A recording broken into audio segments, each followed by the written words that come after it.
The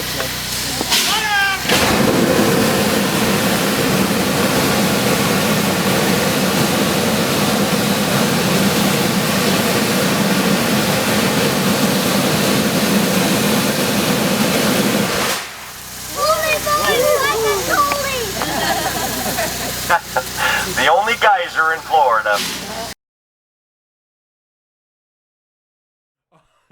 Dean and I first met. Dean, I worked for a tourist railroad called the Inland Lakes Railway, and Dean messaged me on YouTube, and because I post videos on there, or I used to, and he was just asking me questions about the train, and it was a late night. Like, something bad happened, I don't remember, like the engine broke, and it was 3 in the morning when I responded to him, and I responded to him so bad. Like, he showed me what I wrote, and it was grammatically just wrong on so many levels.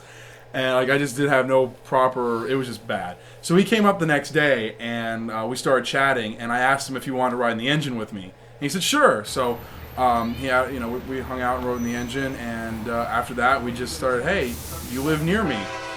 We live 5 minutes away from each other, pretty much. Why are we not hanging out? We started hanging out, and he started coming to the railroad, and I eventually got him hired on the railroad with us, and we started working on the railroad together. There definitely is a gap, because if you look at the age of the steam people across America, there are some people out there that are in their 30s, some in their 40s, but mostly it's the people that are about to pass away, or maybe like at the age of 65, and then it's us that are in our 20s.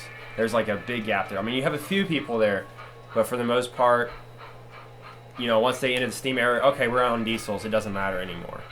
And a lot of that boils down to, when the age of steam, these folks that are 60, 70 years old, everyone wanted to be an engineer.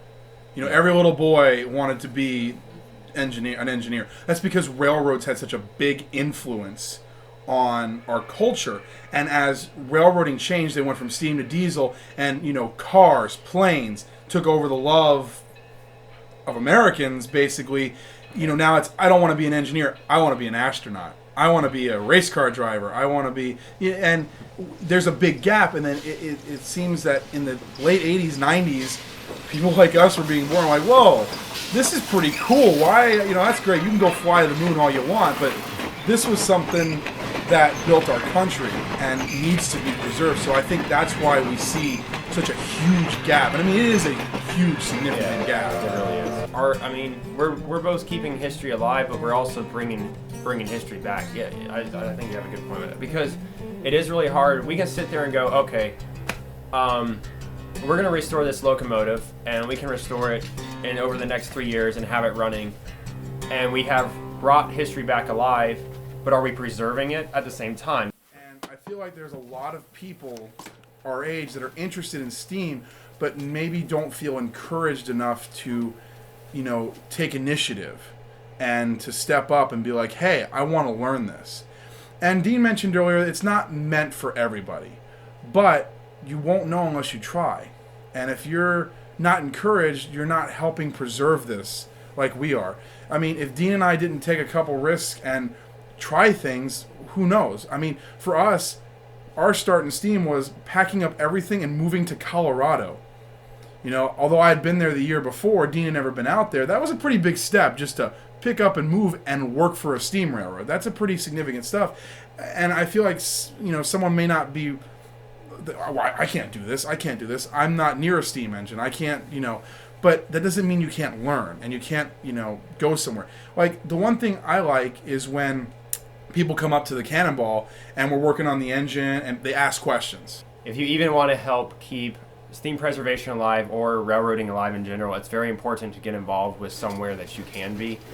There's a lot of museums out there that you can go to, and they might not have an active steam locomotive, but it wouldn't hurt to be the one to step up to the plate and say, well, I'm going to go out there and maybe oil this pivot point every week, or I'm going to go out there and repaint this part to help keep that locomotive that they might have on storage in a better state that it can be restored in the future, or that even you can get underneath it and learn about it. There's a lot of things you can learn about just by reading the books, and that you might have to go to antique stores and search for, or on eBay and find.